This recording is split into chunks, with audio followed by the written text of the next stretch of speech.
Word है revolution, जिसको हिंदी में क्रांति बोलते हैं।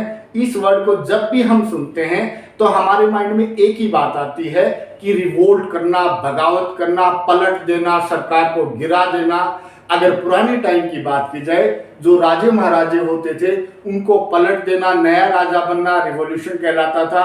और आज की बात की जाए, जब कभी कोई डेमोक्रेटिक गवर्नमेंट करप्टेड हो जाती है उसको पलट देना रेवोल्यूशन कहलाता है।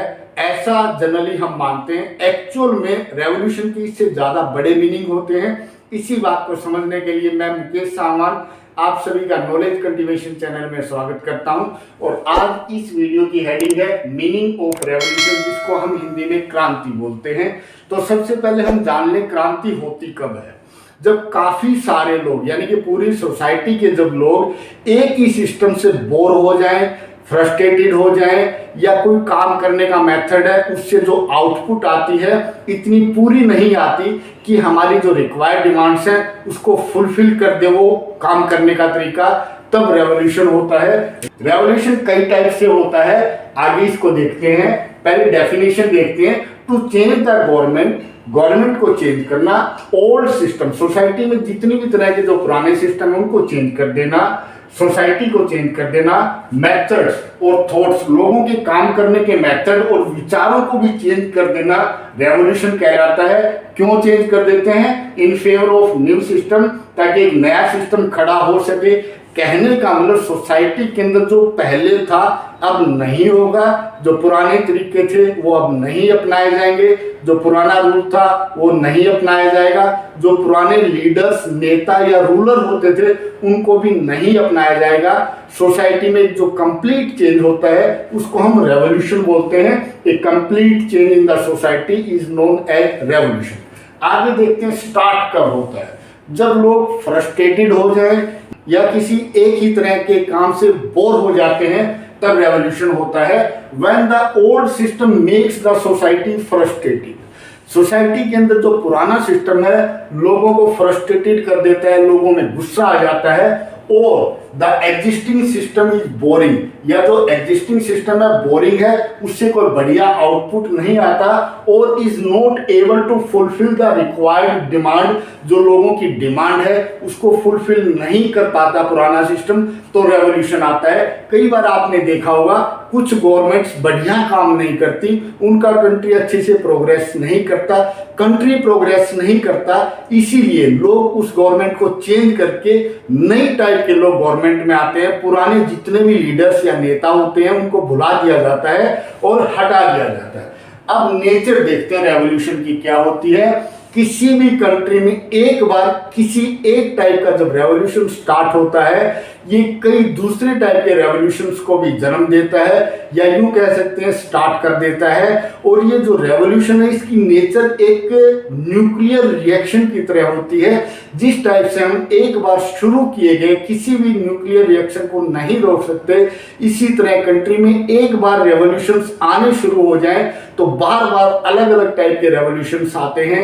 जैसे कभी गवर्नमेंट को चेंज कर देना, कभी इंडस्ट्रीज को चेंज कर देना, कभी एग्रीकल्चर के मेथड्स को चेंज कर देना, कई बार लोगों के थॉट्स को चेंज कर देना। यानी कि सोसाइटी एक जो चेंज करने का जो पैटर्न है उसको फॉलो कर लेती है। तो ये हम कह सकते हैं ये जो रेवोल्यूशन है ये इसका नेचर है। It is like a nuclear reaction. एक बार किसी सोसाइटी के अंदर या कंट्री में जब रेवोल्यूशन आने शुरू हो जाते हैं तो आते जाएंगे, ये रुक नहीं सकते। Once started it can not be stopped. एक बार रेवोल्यूशन स्टार्ट हो जाए तो इसको रोका नहीं जा सकता। हाँ, हो सकता है टाइम ज्यादा ले। जैसे हम 1857 की बात करें तो 1857 में इंडियंस लोगों ने क्या किया कि अंग्रेजों को भगाने की कोशिश की। 1857 में ब्रिटिशर्स नहीं गए, 1947 में गए, 90 साल लगे। यानी कि रेवोल्यूशन स्टार्ट हो गया लेकिन वो रुका नहीं। रेवोल्यूशन एक बार स्टार्ट होने के बाद चाहे इसको 100 साल लगे, 50 लगे या 200 साल लगे, ये अपने टारगेट तक 100% पहुंचता है। One type of revolution ignites another type और टाइप्स ऑफ रेवोल्यूशंस। एक टाइप का जो रेवोल्यूशन है दूसरे कई टाइप के रेवोल्यूशंस को स्टार्ट कर देता है। Revolution makes a country develop. अब रेवोल्यूशन के एक प्लस पॉइंट ये है, किसी भी कंट्री में जब एक बार रेवोल्यूशंस आने शुरू हो जाते हैं तो कंट्री डेवलप्ड कंट्री हो जाता है। चाइना इसका काफी अच्छा एग्जाम्पल है, यूएसए भी इसका काफी अच्छा एग्जाम्पल है। It spreads to other parts. किसी एक कंट्री में एक टाइप का रेवोल्यूशन आ जाए तो वही रेवोल्यूशन दूसरे कंट्री में भी जाता है। एक स्टेट में एक रेवोल्यूशन आ जाए तो उसी टाइप का रेवोल्यूशन दूसरी स्टेट्स में भी जाता है।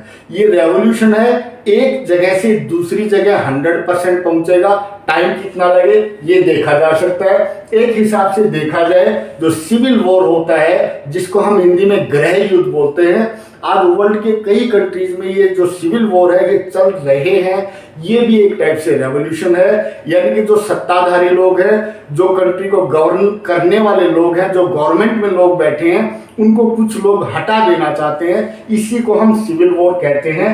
सिविल वॉर भी एक टाइप का रेवोल्यूशन है। फर्स्ट रेवोल्यूशन, वैसे तो मानव जाति ने इस धरती के ऊपर जब से वो आया है अलग अलग टाइप के रेवोल्यूशंस करता आया है, जैसे फायर का इन्वेंशन करना या उसको यूज करना, जैसे व्हील की डिस्कवरी करना, या पुराने टाइम में मेडिसिन्स को बनाना। इंडिया में चरक की बात करें, आर्यभट्ट की बात करें, लेकिन इस वीडियो में हम मॉडर्न रेवोल्यूशंस की बात करते हैं। फ्रेंच रेवोल्यूशन एक ऐसा रेवोल्यूशन है जिसने पूरे वर्ल्ड को चेंज करके रख दिया। हालांकि फ्रेंच रेवोल्यूशन से पहले अमेरिकन रिवॉल्यूशन हुआ था, लेकिन अमेरिकन रिवॉल्यूशन का इम्पैक्ट या प्रभाव वर्ल्ड के दूसरे पार्ट्स के ऊपर इतना नहीं पड़ा जिसको हम कह सकते हैं जितना कि फ्रेंच रेवोल्यूशन में पड़ा। अब फ्रेंच रेवोल्यूशन 14 जुलाई 1789 को स्टार्ट होता है। ये रेवोल्यूशन था रेवोल्यूशन फॉर इंडिपेंडेंस, आज़ादी के लिए रेवोल्यूशन। जैसे ये रेवोल्यूशन होता है उसके बाद यूरोप में लगभग 50 साल के बाद 1848 में यूरोप के दूसरे पार्ट्स में भी रेवोल्यूशन हुए। वहां पर भी लोगों ने राजाओं को हटाना शुरू कर दिया और अपनी गवर्नमेंट्स को डेमोक्रेटिक गवर्नमेंट बनाना शुरू कर दिया। It was a social revolution. इस टाइप का जो रेवोल्यूशन होता है उसको हम सोशल रेवोल्यूशन कह सकते हैं। और एक हिसाब से देखा जाए तो इसको पॉलिटिकल रिवॉल्यूशन कहना भी गलत नहीं होगा। It gave way to all other types of revolutions. जैसे वर्ल्ड में फ्रेंच रेवोल्यूशन होता है, इसने अलग अलग टाइप के बहुत सारे रिवॉल्यूशंस को वर्ल्ड में स्टार्ट कर दिया, इग्नाइट कर दिया। अब आगे देखते हैं पॉलिटिकल रेवोल्यूशंस क्या होते हैं। जब हम गवर्नमेंट को चेंज करने की कोशिश करते हैं तो उसको पॉलिटिकल रेवोल्यूशन कहा जाता है। एग्जांपल देखते हैं, अमेरिकन रेवोल्यूशन। अमेरिका जो यूएसए कंट्री बना है, ये 1776 को इसने अपने आप को इंडिपेंडेंट डिक्लेयर कर दिया।